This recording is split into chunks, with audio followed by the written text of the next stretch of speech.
Hi students, बेटा हम class 10th English का lesson number 4 A question of trust कर रहे हैं। So let's start. होरेंस जेवी एक अच्छा आदमी था।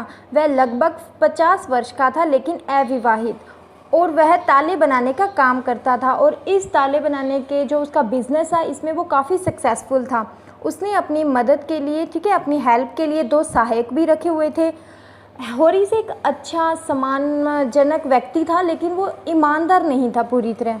ठीक है, होरिस को क्या था कि पुस्तकें पढ़ना बहुत ही अच्छा लगता था। वो काफ़ी महंगी पुस्तकें पढ़ना पसंद किया करता था।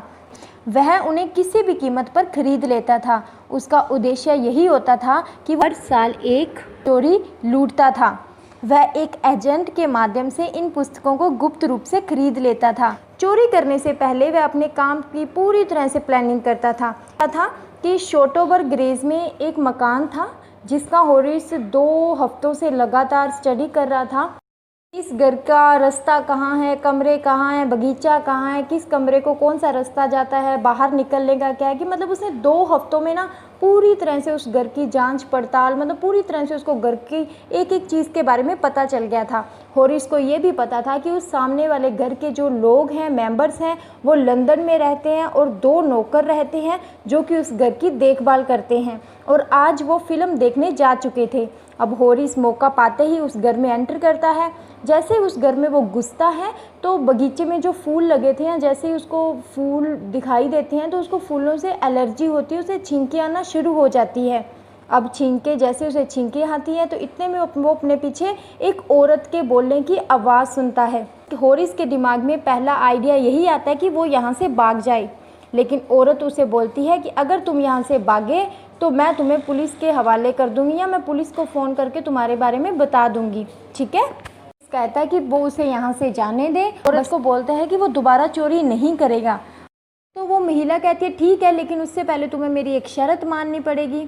तो वो शर्त के रूप में उसे बताती है कि वो ऐसे वो दिखाती है कि जैसे वो इसी घर का जो मालिक है ना, उसकी वो पत्नी है और आज रात को उसे पार्टी में गहने पहनने हैं, लेकिन वो तिजोरी का नंबर भूल गई है। तो वो डेवी को बोलती है कि तुम मेरे लिए तिजोरी खोल दो और जैसे तुम खोल दोगे मैं यहाँ से तुम्हें जाने दे दूँगी।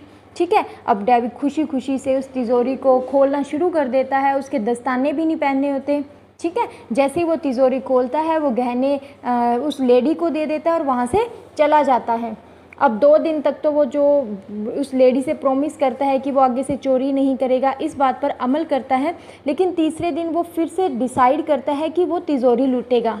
ठीक है, जैसे ही तीसरे दिन वो तिजोरी लूटने का प्लान तो करता है, लेकिन इस पर वो लूट नहीं पाता क्योंकि दोपहर के समय एक सिपाही उसे उस घर के चोरी के मामले में गहने चोरी के मामले में होरिस को पकड़कर ले जाता है।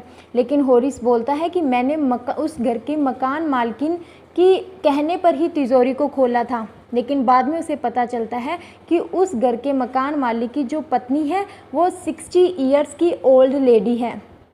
अब कोई भी होरिस की बात पर विश्वास नहीं करता और उसे जेल में ले जाता है। ठीक है, अब जेल में होरिस जाता है। वो हमेशा उस औरत के बारे में सोचता था क्योंकि वो औरत भी एक चोर थी और चोर ने चोर को ठग लिया था। ठीक है, और वो जब भी उस लेडी के बारे में सोचता उसे उस पर बहुत ही ज़्यादा गुस्सा आता था। ये था हमारा लेसन। आई होप तुम्हें अच्छे से समझ आ गया होगा। Thank you.